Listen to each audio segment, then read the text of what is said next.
The Cheltenham Festival arrived with all the traditional Irish pageantry, an annual invasion from across the water filled with the usual optimism for Irish winners.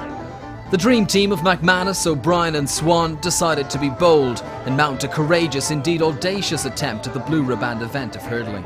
Despite the fact that no winner of the Sun Alliance had ever gone on to win the champion hurdle at Cheltenham, it didn't stop the Irish from taking a punt, even at the price of 3-1.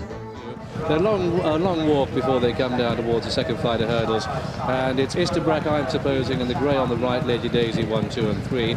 Dato Star sits 4, Shooting Light 5, Red Blazer wide 6, Morello with that 1, 7, Karawi the inside, followed by Mist and Get, and San Martino and Real Keel midfield, followed by Catagold. Bellator, Pripwell's made up the ground on the outside. Behind these comes Graphic Equalizer with Grimes at the back of the pack as they cross the second flight of hurdles, which they all took safely. And Lady Daisy gains the day the inside. The mare's moment of glory by 3 parts of the length to I'm supposing.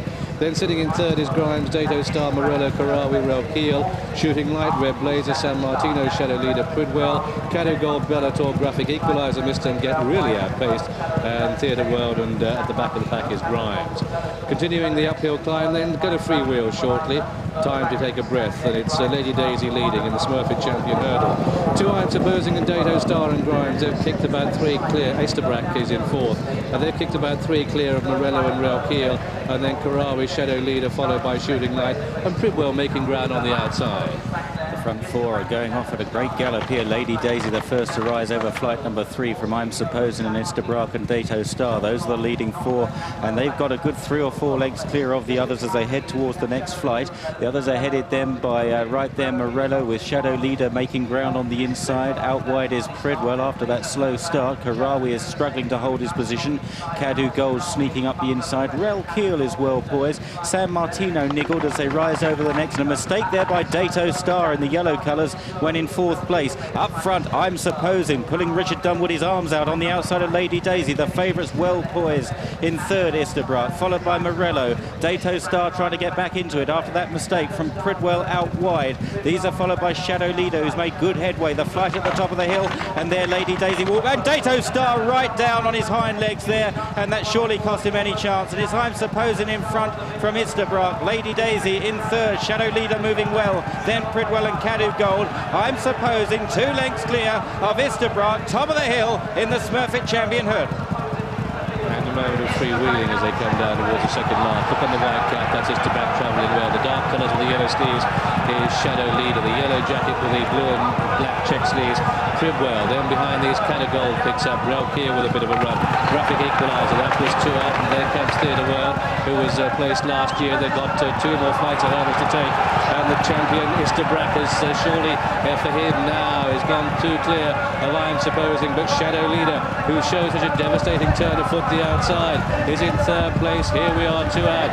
It's Istabraq clear by 2 to I'm supposing Shadow Leader, and then comes Pridwell, and these 4 are about 8 lengths clear of the next Theatre World. Catagold, Bellator staying on, but it looks to be all over as Istabraq makes the final turn in the Smurfit champion hurdle, and Irish eyes are smiling for JP McManus, unbeaten this season. Istabraq takes the last flight of hurdles and is cleared by 10 to 12 lengths. A faller at the final flight with Shadow Leader. It brought down Bellator, but they're toiling in the wake as they race up towards the line, because the champion hurdle this year, the Smurfit champion hurdle, goes to the Irish on St Patrick's Day. It's Istabraq and Charlie Swan who win. It's going to be an Irish 1-2, because Theatre World comes through for second, I'm supposing third. Pridwell 4, Karawi, Vista and Get, and then behind that one Shooting. Charlie Swan, what a horse! What a horse! Aidan O'Brien was right. He told me he destroyed him, and he did. You know, he's some trainer. And a dream come true with all the connections and all the story behind this horse. I mean, this is for John Durkin. While the Irish celebrated a famous St Patrick's Day victory, Charlie Swan's emotion was plain to see. It was less than 2 months since John Durkin's death. How he in particular would have enjoyed this memorable victory. Would he have believed just how far this horse had come? He sort of feels so unhappy for John that he's not there to see the horse fulfilling his dream of what he thought originally. It's just an incredible feeling. It's just a fantastic horse.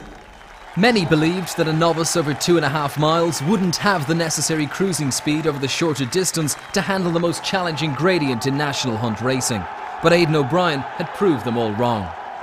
He was very well up to the champion hurdle. Everyone was very confident with him, very confident about him at home, and he was very well. His training had went well, and we always thought that he had plenty of class and that he would get the trip well, and we felt that he was in good shape that day. Charlie gave him a great ride on the day, and we discussed before what way he was going to be ridden, and JP always felt that he had loads of speed, and when Charlie said go on him, he put a lot of distance between them very quick. You know, every time he wins, you think of John and you think how lucky we are to be here today celebrating the victory or being at the sports. And it serves as a reminder of, you know, how fortunate we are, really.